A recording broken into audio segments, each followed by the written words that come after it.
Hey everybody, it's Javonster back again with Opus Gaming, and I'm here today to bring you our Kouzuki Oden deck profile. This deck is really cool. It's a deck that I've been playing for a long time because it was actually the first deck that I put all of my SRs and stuff from my first couple boxes into and like built this leader and built this deck with my green stuff. I've been playing green for a long time in Bandai card games. You guys already know that from the channel and everything, but I think Oden is a really strong leader, and I think that I'm really here today to say that it's not just discount kid. It's not just kid on a diet. It's a really unique deck, and it really is its own deck with the way it plays its package. And even going into the OP02 format, I think that what this deck does is just different than what even that Kinemon leader does. But before I do a deep dive and really ramble on about why I like Kouzuki Oden so much and why he's so unique, if you guys aren't subscribed and you guys have been seeing the content, liking the content, if you guys would just drop a sub down below, I'd really appreciate it. It helps grow the channel a lot, as well as leaving a like if you guys enjoy this type of content that I've been bringing to the channel. If you guys have any questions, as usual, drop them down below. Any comments or anything like that you guys want to say, leave them in the comment section down below. I love reading them and replying to everything. But let's talk about Kouzuki Oden. One of the reasons that make this leader so unique is that he can pitch a card in your hand, a Land of Wano card, to restand 2 of your Don. And what that means is setting 2 of your Don that are in rest position to active mode. What he can't do is set Don that are attached under a leader or a character and just set them to active. And the reason that he can't do that is because there's a precedence set with the Don minus effects where that area is kind of highlighted within the effect, and that area is not highlighted within the setting Don as active effect. So you cannot do that. Just kind of clearing that up because I know that it's been kind of contentious amongst especially newer players, because we're all newer players at this point. But talking about this list, you're going to see a lot of the same engines that you see in the Uses kit, just because that's what green has to offer for right now. But we're going to start off with our Supernova package, and we're going to go low to high. So starting off with Jewelry Bonnie, this is a 4 of. At this point, if you don't know what Jewelry Bonnie does, she's just one of Green's best cards. What she'll do is reveal your top 5 and pick up a Supernova card to your hand.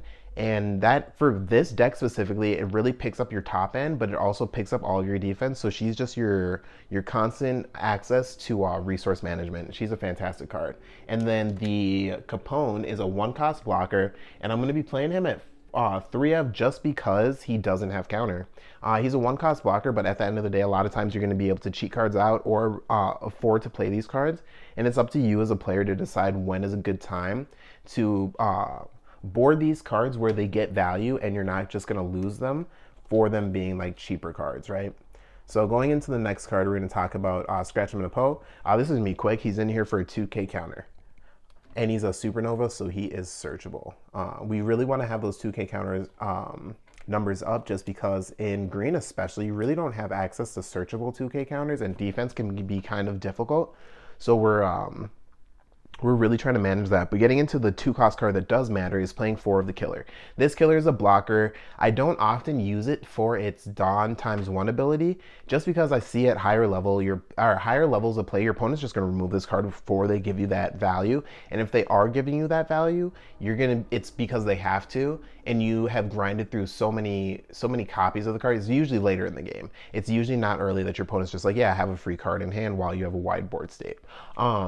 But just having your number of blockers kind of up in the deck is important, and having cards that even when your opponent is kind of swinging out at you, if you pick up a counter, making your hand more powerful with counters is important. So having this card have counters is really important for the deck. So getting into the last card in, I guess, technically the Supernova main lineup is going to be X-Drake. X-Drake is just a really powerful card, but one thing that this deck does, in talking about the uniqueness of this deck, is making higher cost cards more manageable, right? And really keeping the aggression on. So on turns where you can play X-Drake on your turns like 7, 9, your turn, or when you're on 7 Don or 9 Don or even 5 Don, you kind of want to utilize the ability to not just tap 5 for this card and kind of make it either 3 or even make it 1 in some cases. Making these cards cheaper make them so much more valuable, and that's kind of really the case with X-Drake. Sometimes this card is very useful against like the blue matchup especially, but even against the green matchup and things like that.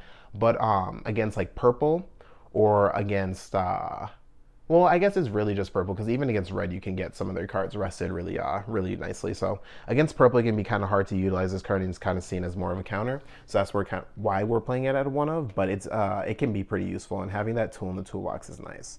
Getting into the Wano Country cards, we're going to start off with the 4 Momonosuke. This does exactly what Jewelry Bonnie does, except for it searches for Wano cards. And we have a ton of Wano cards in this deck, so this card is actually more important in this deck than anything else.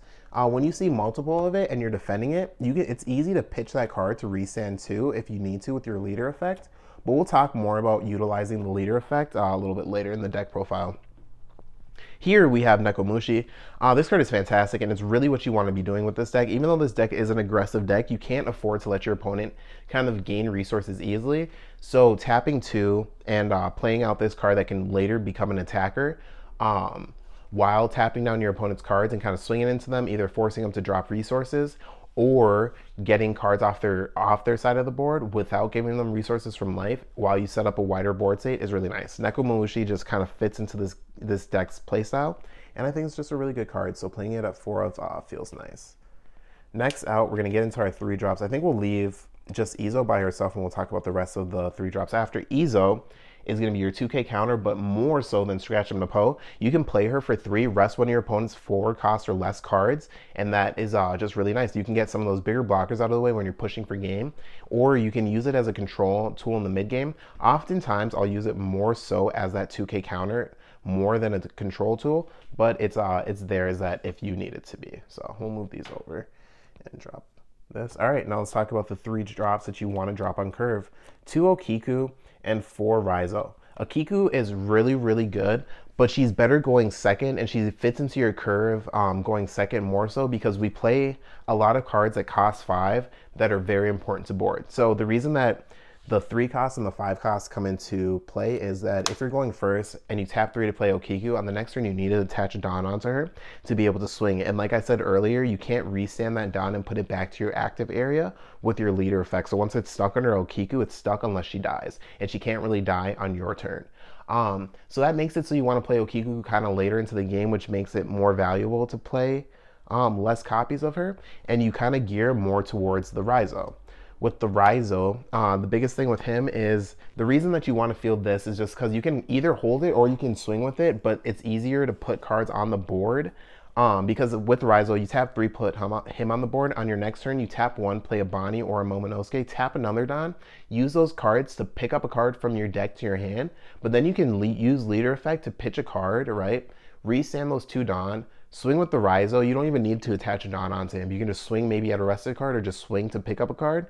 Now you have 2 cards that are rested that your opponent kind of needs to attack into if they want to get any value. Your life is safe, but then you tap 5 to play one of your big banger cards, and now you're in a position where you can either sacrifice those smaller cards or put a little bit of counter into them. If you're sitting on a blocker from earlier in the board, say you can protect them, but using Raizo in that sense is really, really good. And that's kind of how it kind of pairs on the curve. So with the Okiku demanding a card, it's better going second, because if you put in a card on Okiku and you play her on 4, and then when you're on 6 Dawn, you attach a card underneath her, you still have 5 Dawn standing to drop your 5 drops, and that's what's so good. Let's go into the best card, probably the best card in the deck. We'll go to Denjiro by himself because there's so much to say about this card. You want to feel this as much as possible. This card is just so powerful. When you're on this crazy curve of comboing Denjiro with your leader ability, you get access to so much Dawn that you didn't get access to before, that it's actually, it's just crazy important. So what his ability is, he's a 5-drop with 7k, so that's equal to a vanilla. So he just has crazy stats right now for what we have in the One Piece meta. As far as just raw stats, and his effect is Dawn times 1. He can restand 2 Dawn, or take 2 Dawn, set them as active, so you're restanding 2 Dawn. The way it'll work with kind of some of the later combos is when you're dropping your big cards on curve, or even dropping some of those medium-sized cards like X-Drake after this, it makes them so much cheaper. We'll talk about some of the combos, we'll put him off to the side kind of when we get to the cards, but this is a pivotal part of the strategy. I mulligan for this card, and I want to see this card on curve more than I want to see any other card on any curve in the entire deck. Denjiro is just crazy, and it makes some really cool plays possible. So with him, we'll set him right here, and we'll talk about the next crazy card in the deck, Yamato. This is another card that fielding on 5 Dawn is crazy because your opponent either has to board a blocker, or if they're bricking on a blocker, they're just SOL. They can't really do anything, and if you're putting a lot of Dawn onto this, you're sacrificing kind of some of your game. You're sacrificing kind of almost a whole turn where you're not really playing. You're conserving all the cards in your hand. You're maybe not even setting up defense. You're adding more cards from life in hand next turn. But you're making a huge impact. Double attack banish, just taking 2 cards out of your opponent's life and putting them straight to the trash, not adding them to the hand, is just, it's huge. If you're putting them, if you're at 4, if they're at 4 and you're putting them at 2, huge. If they're at 5 and you're putting them at 3 and they don't get any of that value, huge, because they need to start defending at that point. And there's just a lot that you can do with this card. We can talk about Yamato a lot, but she really is just a value card, and she gets quite a bit of value. So kind of going into the last bit, we'll put this on this side. We're going to talk about our big cards because now we get to talk about Denjiro. We're playing 3 of the 7-drop uses kid and 2 of the 8-drop uses kid. I call this my 7-drop uses kid list for the most part. And the reason that I call it that is because these are, yeah, it's all about the 7-drop uses kid. He's so much more important. This deck does have an inherent weakness to blue, but fielding the 7-drop uses kid in this deck just kind of feels like a huge combo. And this is where we're going to talk about kind of how you play the cards. So if you're on that curve, right, 1, 3, 5, 7 for your Dawn, and you've hit, you know, the Raizo on 3, you boarded the Denjiro on 5, and now you're looking at your turn 7, you can tap 7, play out, use his Captain Kid. This already feels wrong because in order of operations in the One Piece card game, you do want to be attacking with everything on board first, but this is the one deck and strategy where you have to do things backwards, and it gives you a little bit of a weakness to red too, because like if you hit something like a Red Hawk or a yeah, it's called a Red Hawk, where it minuses 10k, then you're in a really sticky position where you could lose your useless kid and you can't be as aggressive. But if they don't have that perfect life setup, what you can do is, picking up where I was saying, you tap 7, you board the useless kid, right? You activate your leader effect and you pitch one of your cards, maybe it's a Momonosuke, to resend 2 of your Dawn. You can attach 1 or 2 of the Dawn onto your Denjiro, or you can just attach 1 onto Denjiro, depending on what you have in hand and kind of what you want to do. But if you attach 2 onto the Denjiro, swing at your opponent for 9k, resend 2 Dawn, attach the 2 Dawn onto your leader, and now swing at 7. The reason that that's so ridiculous is because you get to board one of your biggest cards without sacrificing any type of aggressive pressure. Pushing a 9k and a 7k is something that you're going to do when you're kind of focusing all your Dawn onto like kind of one play, and you're getting to do that on the same turn that you're boarding one of your biggest cards, as well as gaining all of this resource. And that's why this deck is so powerful. You really don't skip a beat, and it does cost you a few cards in hand. That's why we're so stuck on Raizo, and we're so stuck on the 4 of each of the cards that pick up extra cards from our hand, as well as playing cards kind of perfectly on curve, so that we're not wasting resources. So we're not playing 2 cards that have counter just in order to make a little bit of a board presence or make a statement on the board. So that's the reason that we're kind of choosing these cards in this order. And the way that you combo crazy with the kid, with the 8-drop kid, is that if you are going second and you are able to board the Okiku into the Denjiro, now that you're on 8 Dawn, you can tap out 8 with your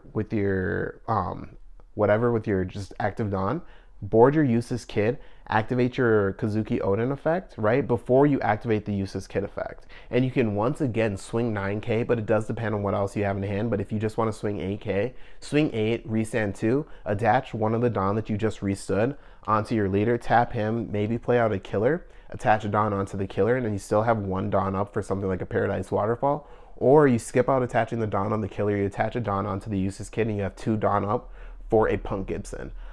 Things like that are just crazy effective, and when you're not pitching every single turn all the way throughout the game, and you're saving your restand 2 with your leader to then combo crazy with your Denjiro, I think that game state is where you want to be at with Kouzuki Oden. Using combos like that are just really, really important, and that's kind of why we have these cards picked in this order. So that's going to be those combos. We're going to put our big guys here. We're going to talk about the last few cards.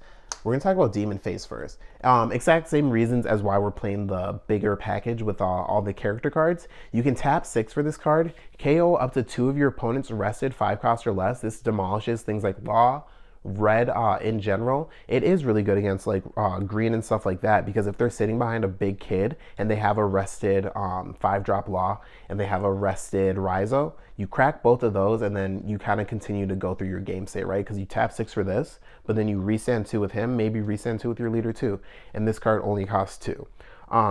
And when you're starting your turnout with things like that, you really are getting full value out of your Kouzuki Oden and your Dendro, because now you're not committing a card to the board for them to pop with triggers. So Demon Face is a really good card. It is kind of hard to utilize, so I would say it just takes some practice and stuff, and kind of committing to it is kind of weird, but Demon Face is a very good card. Getting into the last part of the deck, this is kind of where everybody, because I mentioned them earlier, you can kind of guess what these were going to be. But we're playing 2 Paradise Waterfall, 2 Punk Gibson. I think that we're running out of room. All right, we'll go like this. This looks great. So with the Paradise Waterfall and the Punk Gibson, just kind of talking about them, what they do. Paradise Waterfall is actually really good in the early game. It lets you field your Jewelry Bonnies and your Momonosuke's, and then you can just board either a kid or a killer or a beige or a beige, whatever, however you say his name. And you board those, and then you can block with the beige or the kid, and then you just pay 1 for the Paradise Waterfall, and you resend the Momonosuke or the Jewelry Bonnie, and it's no longer an attack target for your opponent.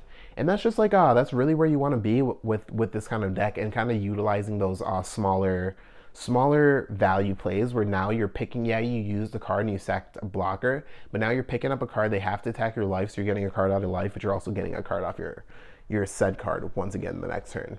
Using it defensively is already been said by everybody on YouTube, so you just combo it with the 7-drop kid and it's crazy. You combo it with whatever other blockers you have and it's crazy. Even I've used it to restand my 8-drop kid because it was the last attack I could defend against and I was still on 2 life for the turn. So I used it, restood my 8-drop kid, got out the attack, and they were forced to attack into my life, picked up 2 cards out of life, and I was once again in a position where I could then defend the kid when I rested him the next turn because I couldn't push for game right away. So Paradise Waterfall is a really neat card. Playing it at 2 just because when you play it at 3, you can't resolve it that many times in a game. So Punk Gibson is a really good effect, or a really good card with a cool effect that can rest on your opponent's characters. The reason I'm not playing Repel in this deck is just because with your Denjiro effect and your Kouzuki Oden, you can completely tap out and completely account for all of your Dawn, and then utilize those 2 cards and just stop there. Stop playing cards there, stop attaching Dawn there, and then just sit on the 2, and Punk Gibson fits perfectly in that 2 Dawn space. That's the reason it's there. That's the reason it's at 2. If you wanted to drop other cards in the deck list to play more of it, you totally could. I'm not exactly sure where I would do that. Just because also this deck isn't an 8-drop kid deck, so you don't need so many event counters to protect the 8-drop kid and stuff like that, since you drop in the 7-drop kid to kind of like push your opponent's face in and be more aggressive. But that's kind of where this deck stands. The weaknesses it's had is kind of like what I've mentioned kind of throughout the deck profile, where you're weak on blue because you're relying on 7-drop kid to have a lot of impact on the board state. Purple can be kind of hard just because if you drop these on curve, you want to see multiple of them because the first one that you put down is going to get popped by Kaido, but you want to field one again right away after that while also defending yourself. And doing both of those things can be hard because then you have to be costly in hand. You have to discard a card out of hand to resend 2 to use a Punk Gibson while also still having a 2k counter in hand to get out of a 10k swing. And it can be very daunting when your opponent is just constantly fielding cards and you're constantly fighting back. But in the purple matchup, that's where 7-drop kid kind of shines. So this deck has a really great matchup into the meta, I would really say. It's just really about the pilot. There's lots of intricacies that you have to learn. And I think that I'm going to continue to build this deck, especially going into OPO2. Once we get another really strong finisher, and we can kind of just sit on, instead of sitting on like the blocker, we can sit on a different type of card that that protects us. That even though it's pretty easy to remove, this card is just as easy to remove in OPO2 in that kind of meta. So you kind of sit on this, but instead of playing this, you play the 8-drop Kouzuki Oden, and you just get crazy plays off of that, where you can, you know, swing with him, attach all your Dawn, but then when you resend the Dawn, you get a swing off this guy, right? And when you tap 3 for Oden, he gets to be bigger on his next swing because you get to resend 2 of the Dawn that he attacked with, or that you saved to tap to put back on him. So he can really put a lot of pressure on your opponent. I think that'll be a great space for this deck, but enough rambling about where I think Oden is and where it's going to go. This is going to be Jamonster with Opus Gaming. If you guys have made it this far, especially through all the rambling about Oden, you guys want to see more of this deck profile and more of this deck kind of as it grows. Let me know down below in the comment section. If you've made it this far, definitely subscribe because you guys are going to see more of this from us. But this is going to be Jamonster with Opus Gaming, and I'm out. Take care, guys.